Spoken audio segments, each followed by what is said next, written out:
بسم اللہ الرحمن الرحیم۔ السلام علیکم۔ عبادت کی قدر و منزلت جاننے کے لیے اس ویڈیو کو مکمل دیکھیں اور اس چینل کو سبسکرائب کریں۔ امام احمد بن حنبل کے پڑوس میں ایک لوہار رہتا تھا۔ جب وہ فوت ہوا تو بعد میں کسی محدث نے خواب میں دیکھا۔ اس نے پوچھا، سنائیں آگے کیا معاملہ پیش آیا؟ اس نے کہا، ہر مقتول کے بدلے میں مجھے ایک مرتبہ کیا گیا، اور ابن جبیر کے انتظام میں 70 مرتبہ کہنے لگا کہ مجھے بھی احمد بن حنبل کے درجے میں رکھ دیا گیا ہے، اور اب میں ان کے ساتھ رہ رہا ہوں۔ جس محدث نے یہ خواب دیکھا وہ بڑے حیران ہوئے کہ یہ لوہار تو سارا دن لوہا کوڑتا تھا، اور امام احمد بن حنبل دین کا کام کرنے والے تھے اور مسئلہ خلق قرآن کے معاملے میں قربانیاں دینے والے اللہ کے ایک مقبول بندے تھے۔ اس لوہار کو ان کے برابر مرتبہ دے دیا گیا۔ چنانچہ انہوں نے دوسرے محدثین کو بتایا۔ انہوں نے جواب دیا کہ اس کا کوئی نہ کوئی عمل ایسا ہے جو اللہ کے یہاں پسند آ گیا۔ انہوں نے کہا کہ اچھا، ان کے اہل خانہ سے پتہ کرتا ہوں۔ چنانچہ انہوں نے اس لوہار کی اہلیہ سے جا کر کہا کہ میں نے تمہارے خامند کو خواب میں بڑے اچھے درجے میں دیکھا ہے۔ مجھے لگتا ہے کہ اللہ تعالیٰ کو اس کا کوئی عمل پسند آ گیا ہے۔ آپ مجھے اس کا کوئی خاص عمل بتائیں۔ اس نے جواب دیا کہ وہ ایک عیال دار اور غریب آدمی تھا۔ وہ سارا دن بھٹی میں لوہا کوچتا رہتا تھا اور وقت پر نماز بھی پڑھتا تھا۔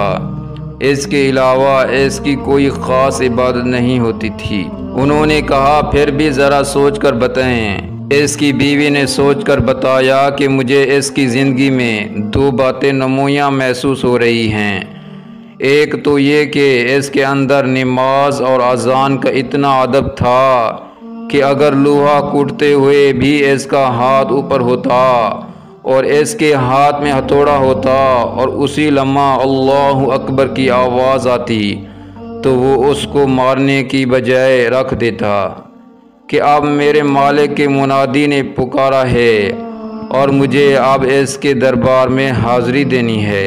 اور دوسری بات یہ ہے کہ وہ سارا دن محنت کر کے راستے کو تھکا ہوا آتا تھا تو ہم میاں بیوی بچوں کے ساتھ اپنے گھر کی چھت پر سوتے تھے، اور ہمارے پڑوس میں امام احمد بن حنبل رحمۃ اللہ رہتے تھے۔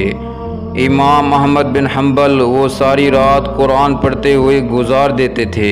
یہ ان کی طرف دیکھتا اور حسرت سے ٹھنڈی سانس لیتا اور کہتا کہ میرے بچے زیادہ ہیں اور گھر میں کوئی ایک بندہ ایسا نہیں ہے جو محنت کر سکے۔ مجھے ہی سارا دن لوہا کوٹنا پڑتا ہے اور اس محنت کی وجہ سے اتنا تھک جاتا ہوں کہ میں اللہ کی عبادت نہیں کر سکتا۔ اگر میری پیٹھ ہلکی ہوتی تو میں بھی امام احمد بن حنبل کی طرح قیام کرتا۔ وہ محدث سن کر فرمانے لگے کہ اذان کے اس ادب اور دل میں یہ سکی کا شوق رکھنے کی وجہ سے اللہ تعالیٰ اس کو امام احمد بن حنبل کا رتبہ عطا فرما دیا۔ سبحان اللہ۔ اس سے پتہ چلتا ہے کہ اگر انسان کسی ایسے ماحول میں پھنس جائے کہ وہ نیکی نہ کر سکے تو کم از کم دل میں تڑپ ضرور رکھنی چاہیے، کیونکہ بسا اوقات اللہ تعالیٰ دل کی تڑپ پر بھی وہ نعمت اور اجر عطا فرما دیتے ہیں۔ اس ویڈیو کو لائک کریں، شیئر کریں اور اس چینل کو سبسکرائب کریں۔ جزاکم اللہ خیرا۔